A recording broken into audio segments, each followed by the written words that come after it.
বিশ্বাস করেন মাছের এই পদটা যদি একবার রান্না করেন বাসায় তাহলে দেখবেন সবাই অনেক বেশি পছন্দ করবে এবং নেক্সট টাইম থেকে মাছ এভাবে রান্না করার জন্য অনেক বেশি আবদার করবে। এতটাই মজা হয়। এটা খেতে ভাত, খিচুড়ি এবং সাদা পোলাওয়ের সাথে ভীষণ মজা লাগে।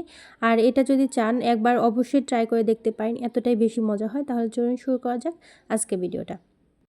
তো হ্যালো এভরিওয়ান, আসসালামু আলাইকুম। সকলে কেমন আছেন? আশা করি সকলে ভালো আছেন। আলহামদুলিল্লাহ আমি অনেক ভালো আছি। তো এখানে এই মাছটা রান্না করার জন্য এখানে আমি ব্যবহার করেছি রুই মাছ। আপনারা চাইলে কাতল মাছ বা তেলাপিয়া মাছ যেকোনো ধরনের বড় মাছ ব্যবহার করতে পারেন, সমস্যা নাই। তো এই রুই মাছটাকে আমি প্রথমে একটু শুধু লবণ দিয়ে ম্যারিনেট করে রেখে দেবো। এখানে কিন্তু কোনো প্রকার হলুদ দেওয়ার দরকার নাই। শুধু লবণ দিয়ে আমি একটু হালকা একটু লেবু দিয়ে এবং লবণ দিয়ে ম্যারিনেট করে কিছুক্ষণের জন্য রেখে দিব। বেশিক্ষণ রাখার দরকার নেই, 5 থেকে 10 মিনিট রাখলেই এনাফ, এর থেকে বেশি রান্না রাখলেও চলবে। তো দেখেন ম্যারিনেট করা হয়ে গিয়েছে আমার। 10 মিনিট পরে আমি এখানে এটাকে ভেজে নিব। দেখেন এখানে সামান্য একটু তেল দিয়ে আমি মাছটাকে হলুদ ছাড়া ভেজে নেব। একদম কড়া করে কিন্তু ভাজা যাবে না, একদম হালকা আছে একটু মানে গোল্ডেন ব্রাউন করে ভাজলেই হয়ে যাবে। কড়া করে যদি ভাজেন তাহলে দেখা যাবে যে মাছের যে গ্রেভি যে টেস্টটা সেটা কিন্তু মাছের মধ্যে যাবে না, এতে করে টেস্টটা অতটা আসবে না আর কি। এই জন্য অবশ্যই মাছটা রান্না করার সময় চেষ্টা করবেন মাছটা একটু হালকা করে ভেজে নেওয়ার। তো মাছটা আমার ভাজা হয়ে গিয়েছে। এখানে আমি মাছের পিসগুলো উঠিয়ে নেব। আর মাথাটাকে আমি আরও কিছুক্ষণ ভেজে নেব, যেহেতু আমি মাথা দিয়ে রান্না করছি। মাথাটা কিন্তু দেখা যায় যে সিদ্ধ হতে একটু সময় লাগে। আর দেখেন এই যে কারেন্টের অবস্থা, আপনাদের কাদের কাদের এলাকায় এই পরিমাণে কারেন্ট বিরক্ত করছে, প্রচুর বিরক্ত করছে, রান্নাবান্না কিছুই করা যাচ্ছে না।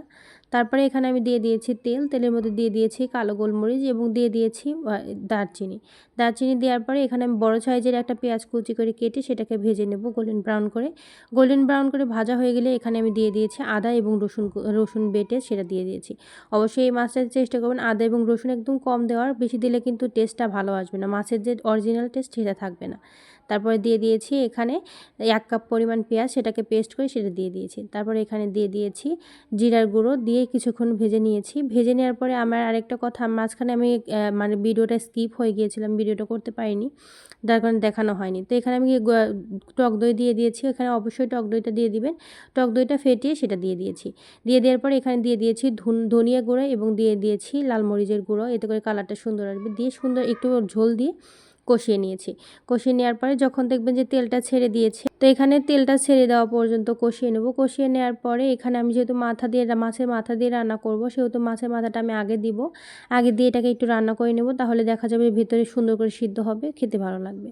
তো মাছের মাথাটা দেওয়ার পর আমার মনে হচ্ছিল লবণটা একটু কম, যার কারণে এখানে আমি আরও একটু লবণ দিয়ে নিয়েছি। লবণ দিয়ে এটাকে সুন্দর করে কষিয়ে নেব। কষিয়ে নেওয়ার পরে এখানে যে মাছের যে পিসগুলো রেখেছিলাম সেই পিসগুলো দেব।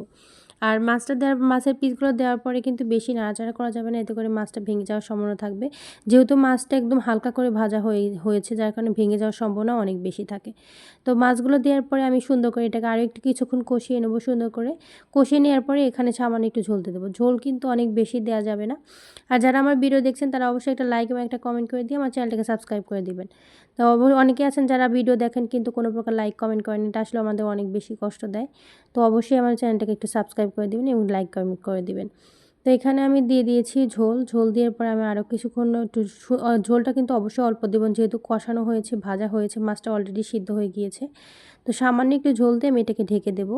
ঢেকে দিয়ে আরও কিছুক্ষণ রান্না করে নিয়ে ঝোলটা যখন টেনে আসবে তখন এখানে দিয়ে দেবো গন্ধরাজ লেবু, সুন্দর করে পিস করে কেটে সেটা দিয়ে দেবো। অবশ্যই চেষ্টা করবেন গন্ধরাজটা দেওয়ার জন্য, এতে করে খেতে অনেক বেশি মজা লাগে। আর এটা হচ্ছে গন্ধরাজ রুইয়ের নাম দেওয়া যায় এটাতে।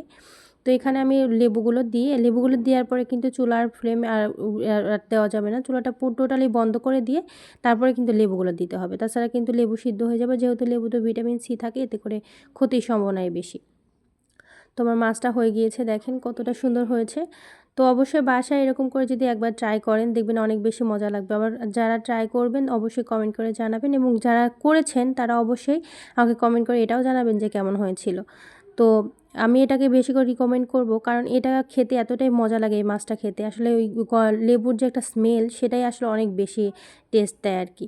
তো এটা আমি আজকে খেয়েছিলাম সাদা ভাতের সাথেও অনেক বেশি মজা লাগে। আপনারা চাইলে এখানে সাদা পোলাওয়ের সাথে প্লেন যে পোলাও সে পোলাওয়ের সাথেও খেতে পারেন, আবার খিচুড়ি দিয়েও অনেক বেশি মজা লাগবে।